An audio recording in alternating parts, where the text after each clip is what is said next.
Здравейте! Днес ще реставрираме и пребойдисаме ето тази врата и бихме искали да ви покажем стъпките за облепяне около самото стъкло.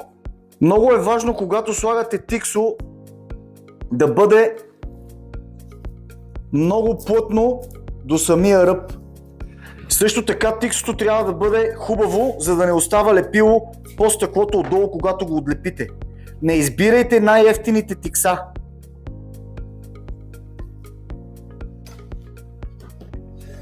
Както казахме, тиксото трябва да бъде добре залепено в самия ъгъл между стъклото и дървото.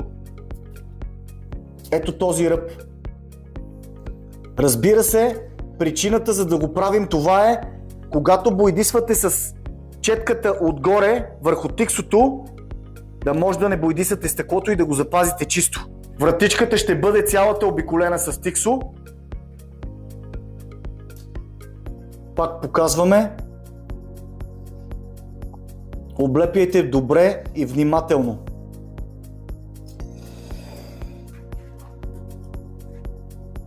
Ето виждате колко добре е залепил тиксото в самото ръбче. Няма възможност боята да влезне и да нацапа стъклото. Дори някъде леко да сте пропуснали, няма да е нацапано до тук с четката. Дори да можете с четката да го отсечете самия ръб без да слагате тиксо, аз лично препоръчвам да слагате тиксо, защото така процедурата става много по-бързо. И по-качествено, разбира се. Защото после идва друг проблем. Когато махате тиксото и има боичка малко на самото ръбче в ъгъла, е лесно да се почисти. Ако нямате тиксо и нацапате ръбчето близо до дървото, между стъклото и дървото, после е много по-трудно да се почисти самото ръбче. И проблема е друг. Може да нараните стъклото на гардеробната врата. Това няма да бъде много приятно. Ето показваме. Застъпихме тиксото отгоре върху другото тиксо, за да може да го отрежем по ръба и да не си играем същевременно и двете, да ги залепяме от край в край и изрезваме. Ето пак показваме. Прецизно режем в ъгъла. Ето виждате колко добре стои тиксото. Препоръчвам така да работите. Всичко става много по-бързо, много по-професионално. Сега ще ви покажем и следваща стъпка. Поставянето на найлон върху стъклото, за да не бъде нацапано стъклото с боя. Минаваме с шпатлата. Както казахме, идеята на самото тиксо е да влезне вътрешния самия ръб между дървената рамка и стъклото, за да не остава боя по стъклото, да минимализира нацапването и почистването след това. Сега ще ви покажем ето тази ролка как работи. Поставяме горната част на стъклото, тя е с самата ролка, идва с тиксо.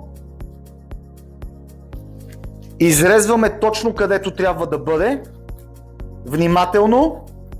Може с прецизно ножче тип скалпел, може и с макетен нож. Каквото ви е удобно на вас, това може да ползвате. Ето виждате. Издърпваме найлона до край.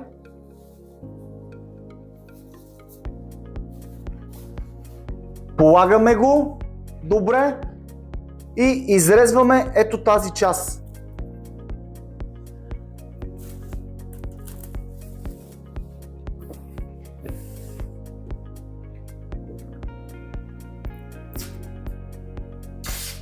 След като изрежем тази част и положим найлона, слагаме тиксо в края, за да може да залепи найлона върху другото тиксо.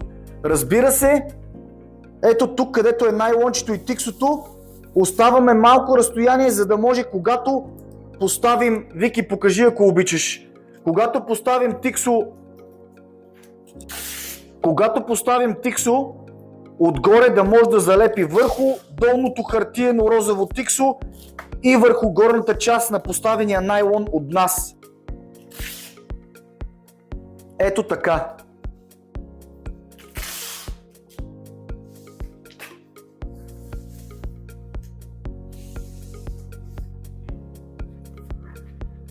Ето, вратата е готова. Следващата стъпка ще ви покажем обработка на дървото и подготовка за боядисване.